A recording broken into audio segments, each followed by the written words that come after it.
Tonight on Business Live, Ghana Mine Workers Union threatened to lay down its tools if government does not, as a matter of urgency, address insecurities within the sector. We'll hear from its General Secretary, Abdul Mumin Bana.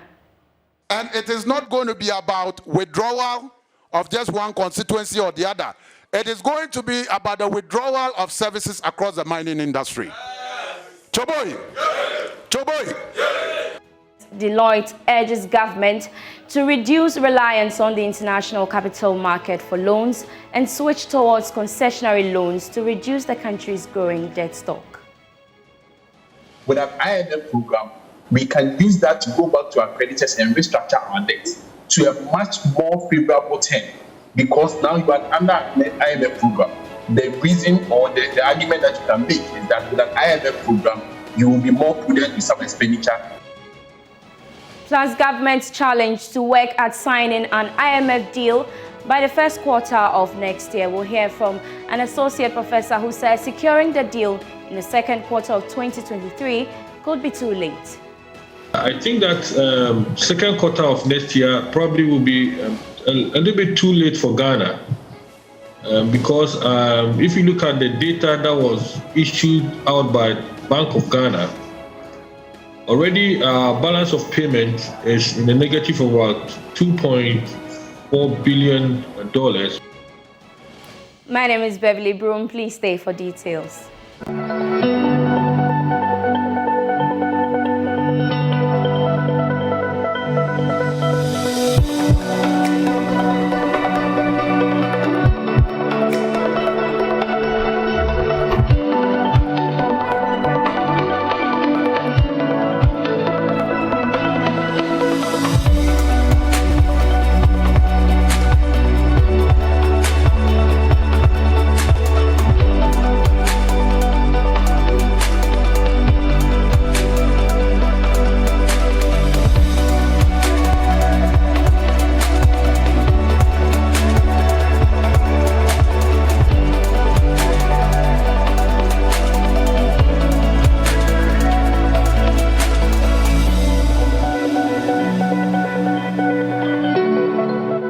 Hello and welcome. Let's settle for the details now.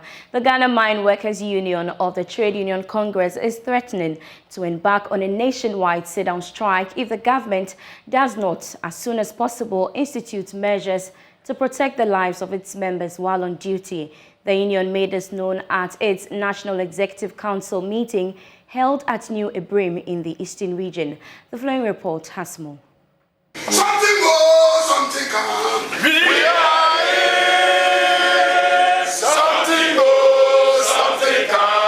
The Ghana Mine Workers Union has expressed worry over the neglect, inaction, and the seeming powerlessness of the state governing structures and regulators in the mining industry. Speaking at the union's National Executive Council meeting, General Secretary Abdul Mumin Bana charged government to implement what he describes as complementary security services to protect members. The complementary security services would give us a higher tier of security support, at least to the security services that are offered by these mining companies, who largely operate unarmed. We expect that our social partners, the Ghana Chamber of Mines, must equally be wary of what is going on. And so we will withdraw our services if we witness any further incidences that threaten the life or the lives of our people. We would. And it is not going to be about withdrawal of just one constituency or the other. It is going to be about the withdrawal of services across the mining industry. Choboy! Choboy! Meanwhile, National Chairman of the Ghana Mine Workers Union, Mensa Jakari, has expressed displeasure about some chiefs in mining communities acting as recruitment agents to help people get jobs in the industry. They have made themselves recruitment agents because you have to stamp by his office before you are employed. What is happening that they take people's money who are not from the community, get them employed, then the town people will start revolting, talking and complaining. Go back and look at the records of all those people that they have employed. Most of them were endorsed by the company. They were endorsed by the company. So if we allow the companies on their own to do the right thing, that one they operate their mining companies. No mining company will take any bribe, will take any money from you as a worker. If you qualify, they will look for the right people to employ. The Ghana Mine Workers Union National Executive Meeting also afforded the members the opportunity to discuss development within the mining sector in relation to new forms of employment module being forced down the throat of Ghanaian miners. The meeting also deliberated on how to strategically position the investment wings of the GMWU to sustain the business and offer enhanced returns to members. Well, thankfully, we are joined via Zoom for more by General Secretary of the Union, Abdul Mumin Agbana. Thank you so much, sir, for your time. First off, what are the insecurities your members are facing within the industry for which you are threatening an industrial action? Yeah, apologies for that. Good evening to your viewers across the country. I think that the insecurities in the mining industry abound. Our members increasingly have come under a lot of torture from criminal elements. We do not know where they are coming from, but largely we believe that government's efforts are stamping out galamsey from the system because of the consequences it has on our environment, on our water bodies, have largely driven a lot of illegal miners from along the river bodies or the water bodies onto legally acquired concessions. And so mine workers work on a daily basis. They come into contact with strangers working on the legally acquired mining concessions. They do not know what their identities are. And oftentimes they have been put in harm's way, largely because of the porous nature of the borders around these concessions. And so clearly, a lot of miners have been attacked. Some have, unfortunately, we have recorded quite a number of fatalities. We've recorded quite a number of injuries.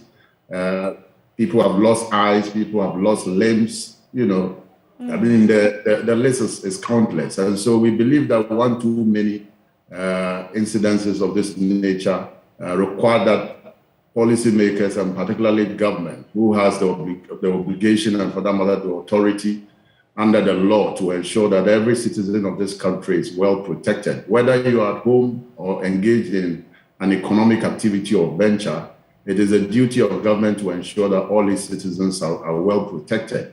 Beyond that, in the employment relationship, we also believe that the employer is bound under the law to ensure that the employees that work on its premises are properly, protected. And for that matter, given all these things that are going on in the mining industry, where our members come into contact with strangers, on these mining concessions and putting their lives at risk, it's high time that government pays heed to our call and ensures that the right resources and logistics are deployed so that we can curb this menace once and for all.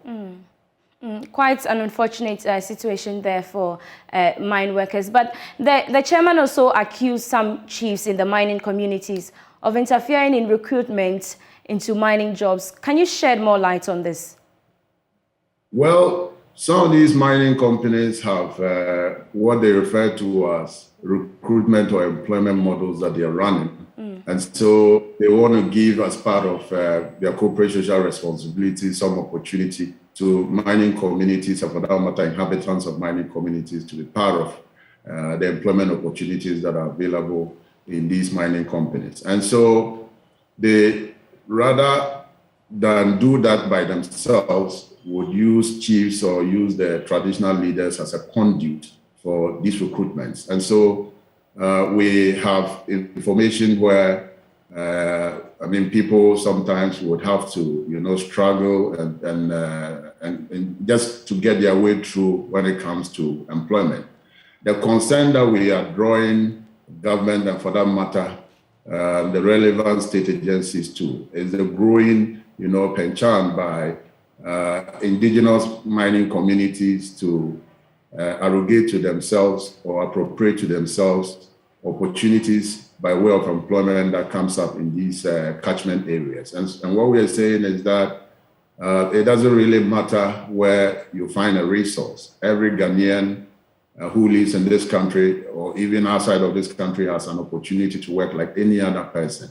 There are affirmative action arrangements or affirmative action policy arrangements that have been rolled out by some of these mining companies, well intended. But the unfortunate part of it is that we are gradually seeing some kind of fierce contestation, sometimes leading to, some attacks on people who may not have or who may not hail from these mining communities. And for that matter, getting a job sometimes becomes extremely very difficult for, people who do not hail from these communities. So what we are saying here is that everybody should be given equal and a fair opportunity to land a job once the opportunity presents itself. But to the extent that that becomes the sole preserve of a community within which you have a mine in itself, is creating some level of alienation and also creating some disaffection amongst the very citizens of this country. How traditional leaders recruit, yes, they go through these traditional councils. They are required to process, sometimes get the endorsement of the traditional leader and eventually get a recommendation for a job. And this is part of the reason why you have sporadic, upheavals, coming up every now and then. We witnessed one recently in the Guinea. We also witnessed in Sanso, where the community itself got agitated because there were some employment opportunities coming up that they felt that they needed to have the first right of refusal. We're not entirely against, giving some fair opportunity to community members or, inhabitants of mining communities to get opportunity to work. But what we are saying is that the extent to which it then becomes, we do not want this situation of some xenophobic attacks here and there where because you do not hail from this community or that community, you cannot have an opportunity to work. That in itself presents a major, security concern. And so it's important that we find strategic ways or interventions to ensure that we keep this before it explodes. Okay, so let's talk about the issue of contract mining. It's persistent. What is the way forward? Because employers seem to have found respite in such contracts. Yes, the issue of contract mining, it's obviously a model that seeks to, profiteer at the expense of the ordinary worker. We all know that if you have a mine with a life of mine in excess of 10, 15, 20 years, why would you ordinarily want to, put workers on contracts of a short-term duration? All we're saying here is that the decent work agenda requires that employees, workers should be given an opportunity to work in employment that guarantees them some level of longevity, that they are able to plan their lives. Income security must be a critical ingredient of the kind of job that you do. Access to social protection, in this case, pension, access to Medicare and all that are key ingredients that feed into a decent work or a decent job. Beyond that, your right to freedom of association, your right to collective bargaining, these are fundamental principles and rights at work, and which are supposed to be embodiments of a decent, sustainable job. Unfortunately, with the advent of contract employment in the mining industry, most of these decent work pillars have been thrown to the dogs. And so employees virtually work under a lot of fear and a lot of insecurity because of most of these exposures that I have highlighted. And so as a union, what we are saying is that we have come a long way. Most of the gains that we have made over the years through hard work, through a lot of hard bargaining and toil, unfortunately are gradually being eroded because of these employment arrangements that appear not to even find expression in our laws. Because for employers to simplistically reduce this whole notion of increasing non-standard forms of employment in the industry to the fact that our laws permit it, in my view, are quite simplistic, and these are things that we should never allow to happen in this country. And so it is obvious that our labor laws, our current labor law needs immediate review.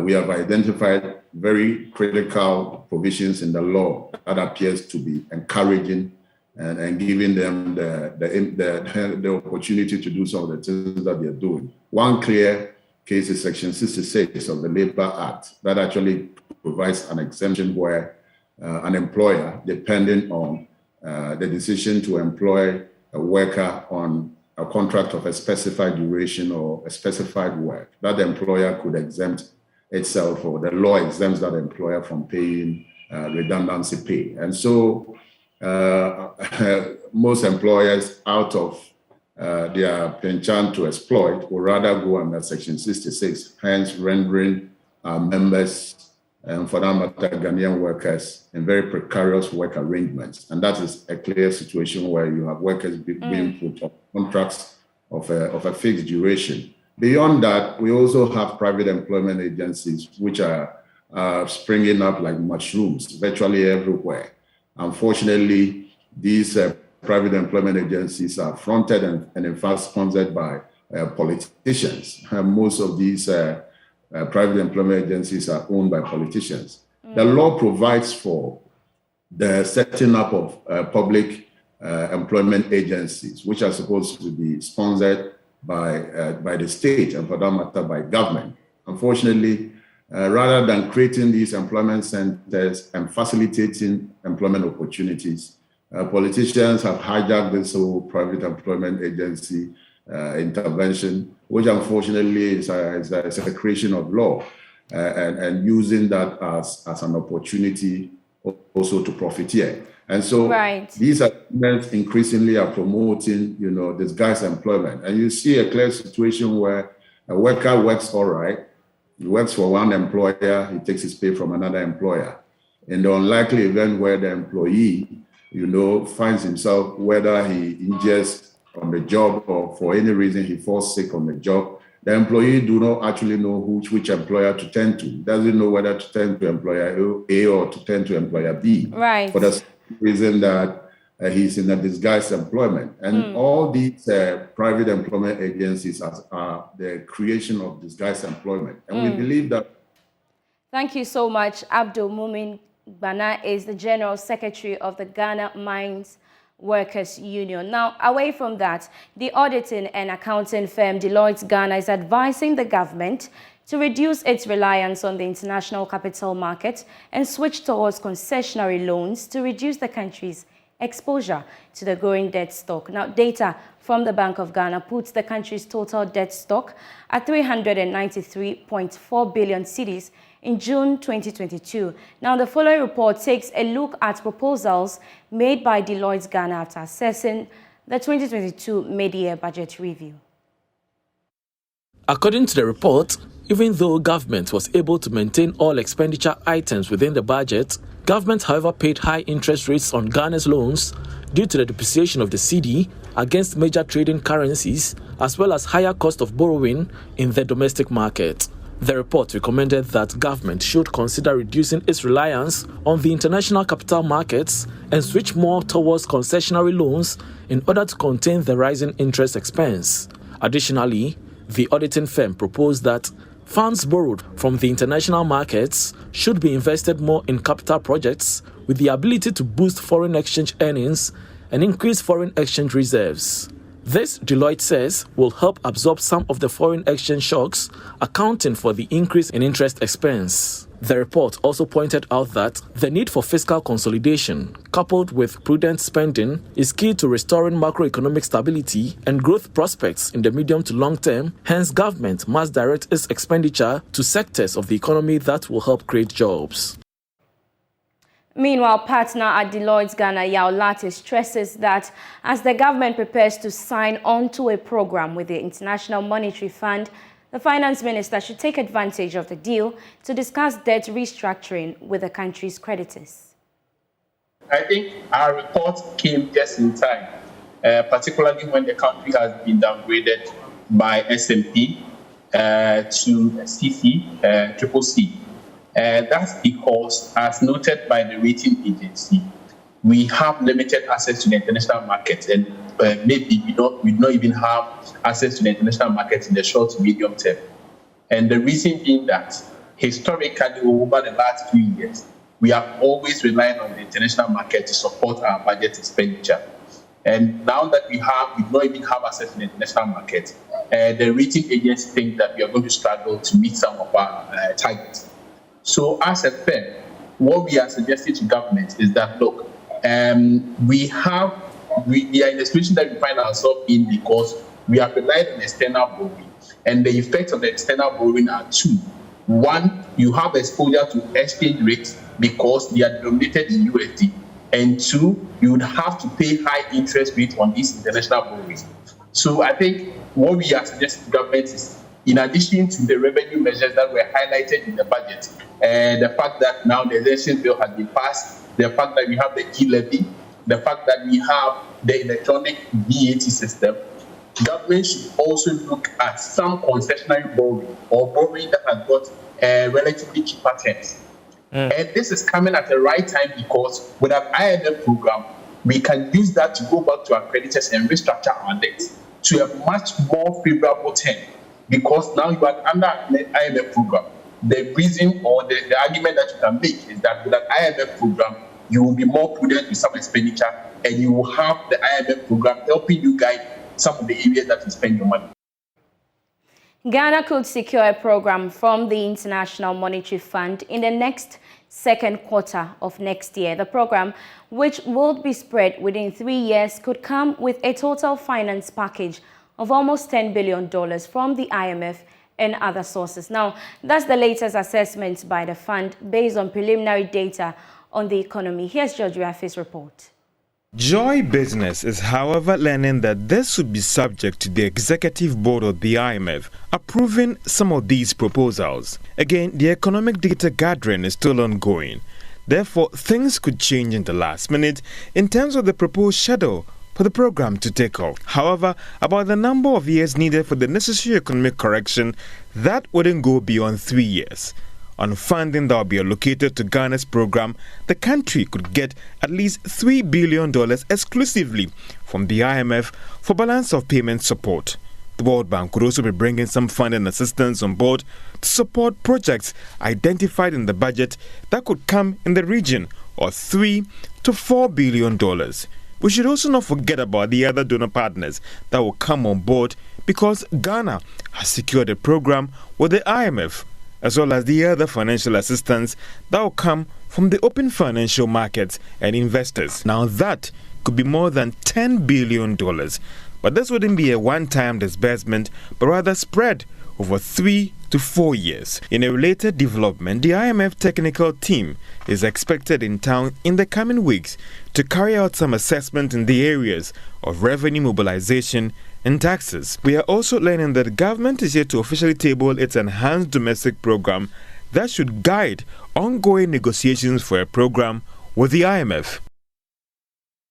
Now, speaking on the issue, Professor Williams Pipra with the Andrews University in the United States has cautioned that securing an International Monetary Fund program in the second quarter of 2023 could be late. Hence, the government must work at signing the deal by the first quarter of next year.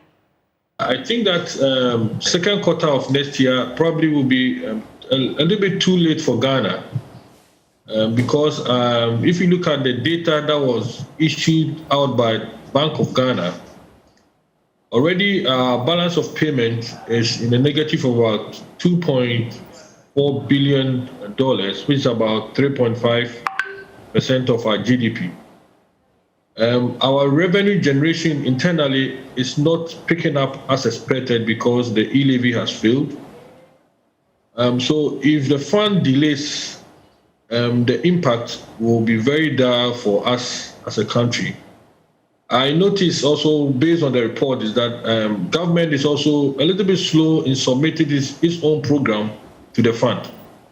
And this probably may be the reason why the fund will delay, because initially, it was anticipated that any amount that will be approved for Ghana should come in within the first quarter, because if you don't get the funds coming in the first quarter, already there will be a lot of claim payments by companies within the country, and then also government-owned commitments in terms of paying off some of the Euro bonds, which will be due, will be a major challenge.